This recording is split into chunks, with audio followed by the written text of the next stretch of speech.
I have been asked many times to give a video walkthrough of my setup and collection, so today I'm going to show you what it looks like.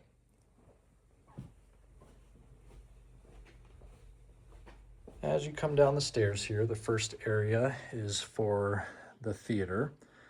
I want you to be confused on if this is a game room, a living room, or a theater. I have a combination of traditional couches and theater seats. The seats in the second row are on a 14-inch riser.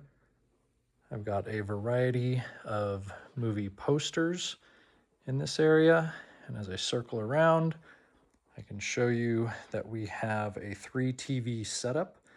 We do a lot of multi-screen viewing. Right now I have a PC connected on the left, the Blu-ray player in the center, and an Apple TV on the right. I also have an AWOL ultra short throw projector with a 130-inch projector screen that's floor rising. I'll show you that at the end of the video here. I do have a 7.2.4 sound system. I am running KEF speakers with REL subwoofers. The AWOL and floor rising screen are on a 12-inch lift. I can still access all of my components through there. Most of those are gaming consoles, things like that back there. I'm running a Marantz AVR. And as I circle around to this side here, you can see more movie posters, some signage, things like that. This closet here holds my gaming controller charging station, essentially. So everything is ready at a moment's notice. The other side of the closet just holds blankets for movie night. So one of the hardest things about my collection are my side speakers, my surrounds. They do sit on the floor and they echo off of the walls here. That's why I do not have any sound paneling up. It does sound surprisingly good, but that is one of the struggles for my sound setup. I have my rear speakers just above head height.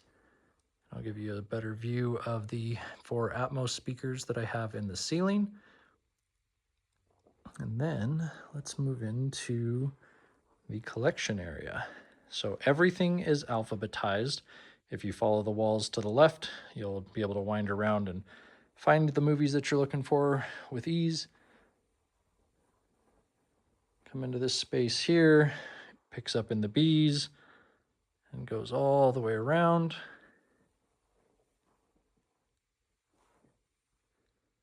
With this window here, I did use this space for a few movie collectibles, some DVD box sets, things like that.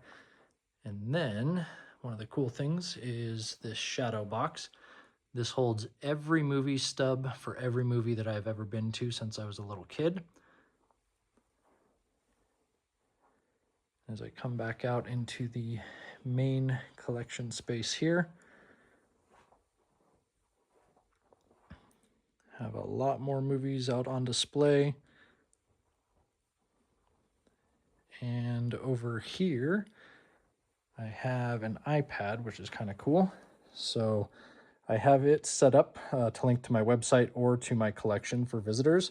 So if you hit collection, it will load in and pull up my collection if you wanted to browse digitally. So this holds all the movies that I have. You can come in here, click on a movie, you can watch a trailer, anything right from the iPad. That always entertains people.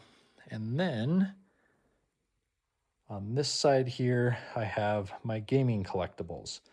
So this is my Nintendo 64 box collection. There are no games in there, it's just boxes. Most of them are in excellent condition. I'm not much of a comic guy, but I do have a few comics, largely Sonic the Hedgehog. This was the first comic I ever owned. I've got a small stack of Sonic comics there. I do have a few duplicate Nintendo 64 boxes. And then I have a lot of consoles, largely PlayStation, Nintendo, and Xbox, different controller generations on display, things like that. I do want to add more retro consoles to the collection here. I sold many of mine when I was younger and wish that I had them back for display. And then I also have a variety of physical games here. Largely the Switch games are on display. I have stopped collecting physical games for modern consoles. The Switch 1 was the last generation that I collected physically. And then let's show you the projector. So like I said, this is a 130-inch floor rising projector screen. When we want it to be blacked out here, I do have a curtain over in the corner, which we can pull closed to block the light from the stairwell.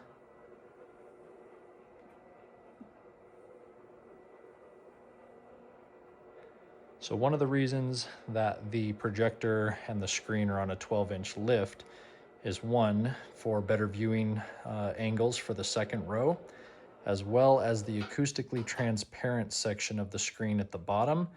You can see that my center channel shows up through there, and so that way the audio is great. It's not getting muffled by the screen itself. It does look a little washed out on the camera here. All the lights are on. This projector is incredible, especially when you turn all the lights off and it is dark in here. It's also one of the few projectors with Dolby Vision that I am a huge fan of. But yeah, thanks for checking out my space.